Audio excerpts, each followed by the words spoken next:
So, hi, Will. We are starting out on a journey. This is a journey for the participants, as well as us, a journey to becoming a wild-to-work citizen scientist, and a journey for us to learn how to teach people to become a wild-work citizen scientist. And we were talking about this and back and forth and developing it, but we were discussing ways and videos, and what I really like about this first session is a very gentle introduction to it, getting to know the participants and hopefully them getting to know a little bit about us. And one of the things we wanted to share with them was our connection with nature. So I made a video about my connection with nature that I would like to share with you and the participants, and maybe we can have a little bit of a chat afterwards to see what you think. Sounds good. I always look forward to seeing videos that come from you, Karen. But yeah, I mean, I'm expecting the video will be a good watch, but whether it is or isn't, I think you touched on it there earlier, that what we're looking to do here is share with others something that we both are passionate about and that we think is really a good thing, that is citizen science, and having people involved in it for their own good and for the good of wildlife itself too. What better way to do it than, to just trial something with a group of participants who are willing to perhaps put up with us trying to figure it out as we go along, because really we have a good idea and we'll do our very best to deliver a good program, education program here, but we are looking for the participants of this course to help us to develop this together. And who knows where it's going to go, but look, I won't say any more. I'll let you play the video for me now, and we'll have a chat afterwards, I'm sure. Right. In this video, I wanted to share with you a bit about why I love nature and my connection to it.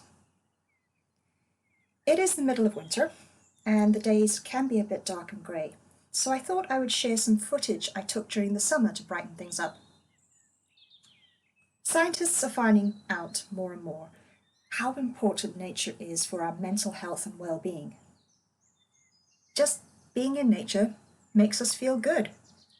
And that's one of the reasons why we at WildWork are so passionate about nature and about sharing the beauty of nature with others. I was doing a little bit of research about the reasons why nature was good for us, and I came across a reason that I had not really heard about before.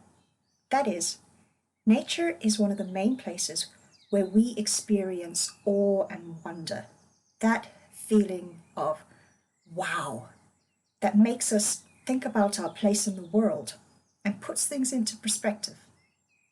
And it got me thinking about the times when I have had amazing experiences in nature. So I have been lucky enough to have traveled a bit in my life. I was born in Africa, in Zambia, and lived in South Africa. I've also traveled a fair bit in Australia and New Zealand. Now, these are countries where there's lots of opportunities for amazing, awe-inspiring experiences in nature. For instance, I've swam with whale shark and manta ray in Australia. I've watched lions and herds of elephants in Kruger Park in South Africa. These are once-in-a-lifetime experiences. Amazing, awe-inspiring, just wow. But when I thought about it some more, while I loved those experiences, they were not really what comes into my mind when I think about my favorite nature spot. When I'm feeling a bit down and I feel like I need to escape the hustle and bustle, this is where I want to be. Just a nearby little Irish forest. I'm not going to spot lions and elephants when I go on a walk here, but I am still going to have an amazing nature experience. Like I might spot a new plant or bird that I've never seen before. And what really makes me happy is to find a new plant, bird or insect that I've learnt about and never seen before in real life. I love learning about wild plants that we can eat and that were eaten in Ireland and other parts of the world, and those that were used in traditional and herbal medicines. I mostly learn about them from books, but also YouTube videos. When I start out on a walk, For me, it's a bit like being an explorer. Who knows what new plant I might come across? Maybe even one that I know is safe to eat and that I've never tasted before. And doing this, I feel connected to nature, but also to our ancestors who foraged for food for survival. Now, I think I would go very hungry if I only ate what I found in the wild. But this is such a fun way to learn about plants, nature, and history. And even in the middle of winter, you can find some plants to nibble on.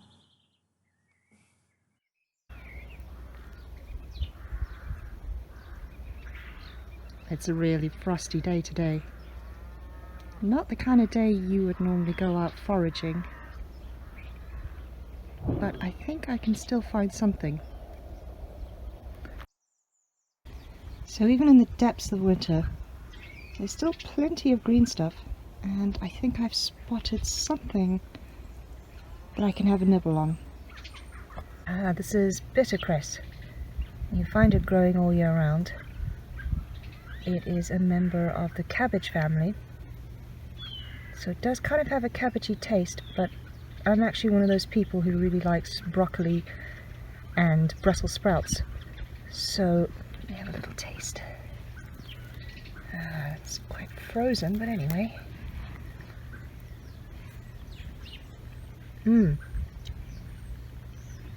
Yeah.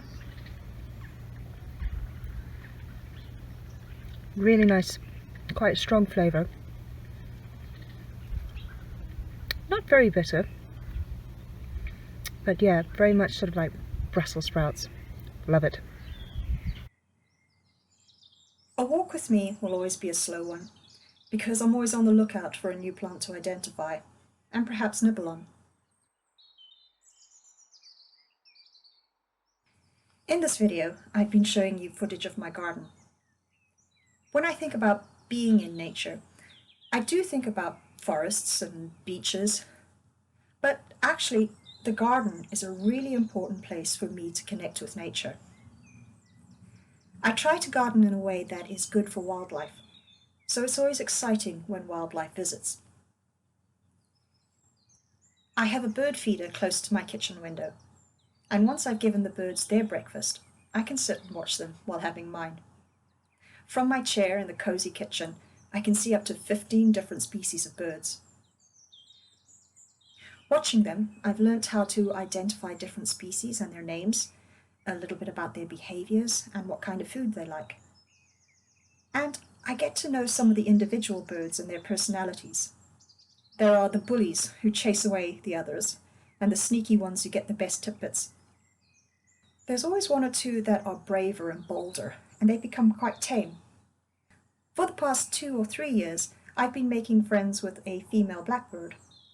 She'll come quite close to get food, and even comes when I call her, but only when it suits her. Come on, go. Want some breakfast?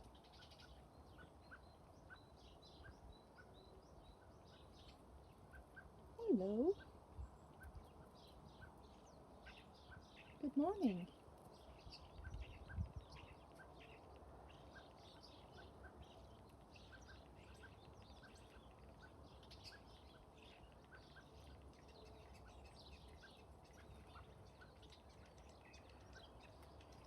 Want some more?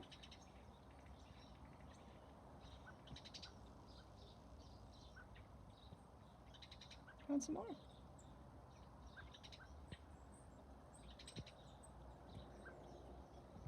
There you go.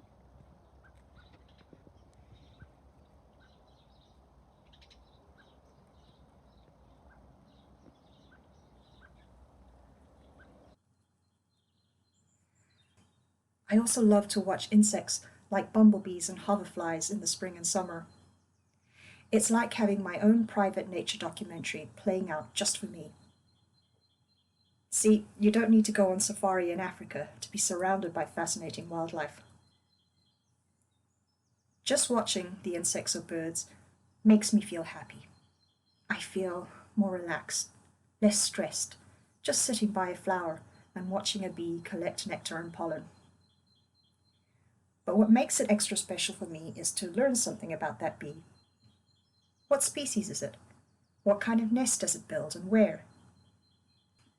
And I love sharing with other people what I've learnt about nature, because I really believe that the more you know about nature, the more you will love and appreciate it. That's what I like about Wildwork, that we get to share our love for nature with people as part of our job. But sharing my love for nature is something I can always learn to do better, and I hope you'll help me with that.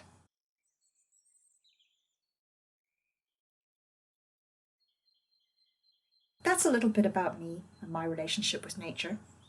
I hope it was interesting, and that it made you think about your own connection with nature.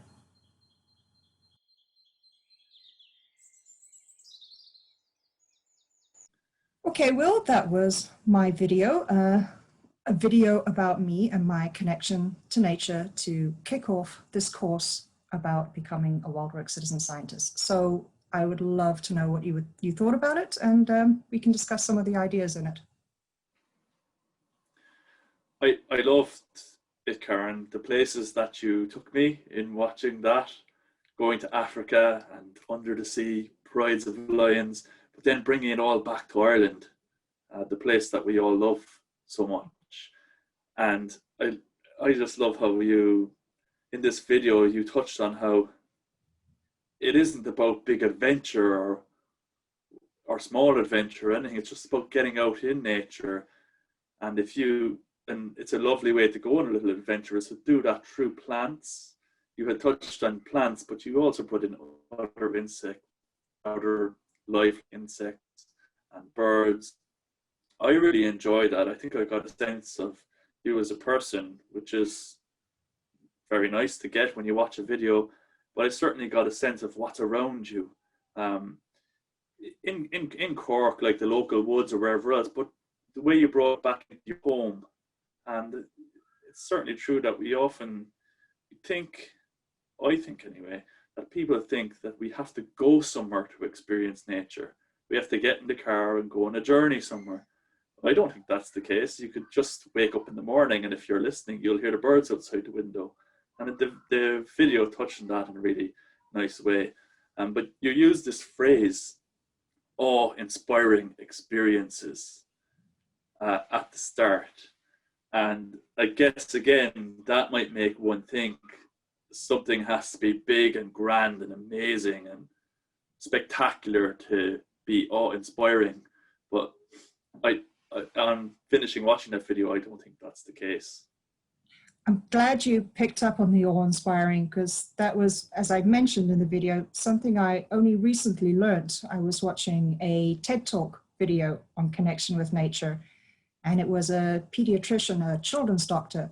What they do, they actually take children out as part of their treatment. And she mentioned this awe, and that's what actually set off this whole video.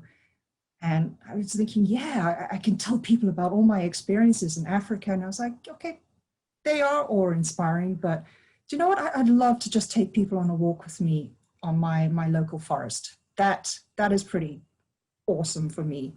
Yeah, and then the other thing was your pet, female blackbird, and all the other birds, and how you said that watching the birds has taught you lots about the birds physically, like you gave you the opportunity to identify the species, or maybe learn about their bird song or what they might eat and so on.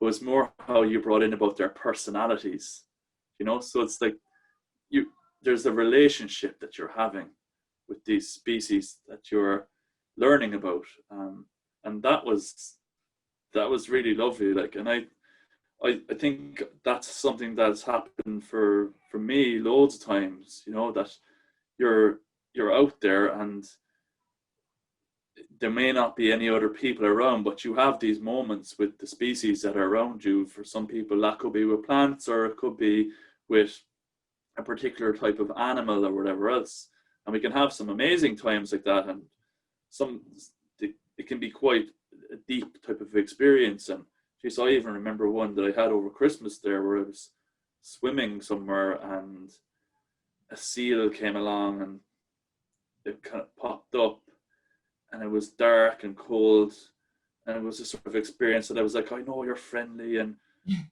but it was kind of scary for me, even though it wasn't actually a scary experience. It's just that setting that I was in, and it's interesting how the seal came along and just wanted to be there with me. And if I wasn't there swimming around, this seal wasn't coming around checking out what I was doing, you know. And these sort of things happen a lot in nature, and you had the same thing going with the blackbird there. And that's I don't know if everyone realizes that if you go and embrace nature as something to experience, if you slow down, like you were saying, when you're going on walks in the woods, it's amazing what comes your way from nature in terms of the things you can have relations with. And you said how there's no need to go on safari, that you can have your very own private nature documentary at home.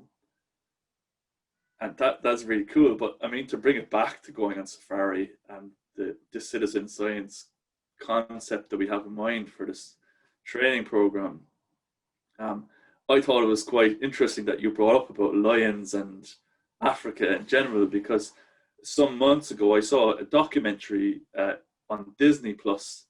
I think it's called Into the Okavango, and the Okavango is an inland delta. It's the largest inland delta in the world. So the Kalahari River basically flows into the Kalahari Desert and dries up. And there's a good bit that's known about the Okavango Delta itself, but very little to nothing was known about where the water comes from. And it flows out of Angola into Namibia, then into Botswana. So this, in the documentary, this group of scientists, along with local tribal people and I think students and a few different people, they got this crew together and decided to go on an adventure expedition from the source of the water to find where the Kalahari, or where it flowed Kalahari. And when you watch it, they're documenting, as scientists and as citizens, they're documenting everything they see.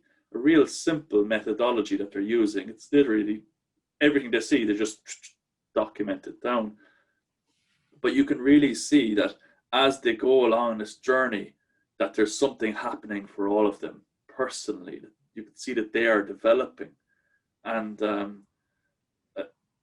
it's a really cool watch if anyone wants to see that. But in your video, you mentioned about going on an adventure, and the word in there, exploring, was used. And all these things happen, I feel, if someone decides to go and learn how to become a citizen scientist. And it can happen in any kind of a way. You could end up on an expedition in Africa exploring the Okavango Delta, or you could be in Middleton, County Cork, exploring the Onachura River and learning about the sort of invertebrates that live under the water there, or what birds can be found near the water's edge, or is there people utilize the river for fishing or whatever else. So Into the Okavango is, I think, it's possibly an award-winning video, but I'd put yours right up there with it, Karen. I enjoyed it just as much. Well, yeah, you can be in the Okavango, you can be in Middleton, or you can just be in your own backyard watching a bumblebee, and that for me is as a good adventure as well. And I think that's where citizen science takes you. That's where you can take citizen science to all these places. That's what makes it really fun and exciting and a worthwhile thing to learn about.